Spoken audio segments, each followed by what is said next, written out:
তামিলনাড়ুর বিধানসভায় প্রয়াত সাবেক মুখ্যমন্ত্রী ও ডিএমকে নেতা এম করুণানিধিকে নাম ধরে সম্বোধন করাকে কেন্দ্র করে সৃষ্ট বিতর্কের পর ক্ষমা চাইলেন রাজ্যের মুখ্যমন্ত্রী ও অভিনেতা থালাপথি বিজয়। এ ঘটনায় বিধানসভায় বিরোধী ডিএমকে সদস্যদের তীব্র প্রতিবাদ ও হইচইয়ের সৃষ্টি হয়।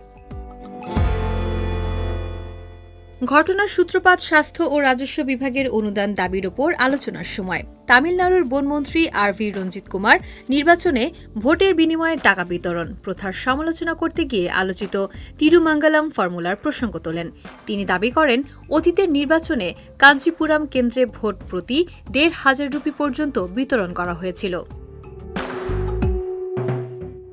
অতীতের রাজনৈতিক কৌশল নিয়ে বক্তব্য দেওয়ার সময় বনমন্ত্রী প্রয়াত ডিএমকে নেতা এম করুণানিধিকে শুধু করুণানিধি নামে উল্লেখ করেন। তামিলনাড়ু বিধানসভার দীর্ঘদিনের রীতি অনুযায়ী প্রবীণ ও সম্মানিত নেতাদের নামের সঙ্গে সম্মানসূচক পদবি ব্যবহারের প্রচলন রয়েছে। ফলে বিষয়টি নিয়ে আপত্তি জানান ডিএমকে বিধায়করা। পরিস্থিতি উত্তপ্ত হয়ে উঠলে মুখ্যমন্ত্রী বিজয় নিজেই হস্তক্ষেপ করেন। তিনি বনমন্ত্রীকে বক্তব্য থামাতে বলেন এবং করুণানিধিকে এভাবে সম্বোধন করা অনুচিত হয়েছে বলে স্বীকার করেন। একই সঙ্গে এই ঘটনায় দুঃখ প্রকাশ করে ক্ষমা চান তিনি। মুখ্যমন্ত্রীর হস্তক্ষেপের পর পরিস্থিতি শান্ত হয় এবং অধিবেশনের কার্যক্রম স্বাভাবিকভাবে এগিয়ে যায়।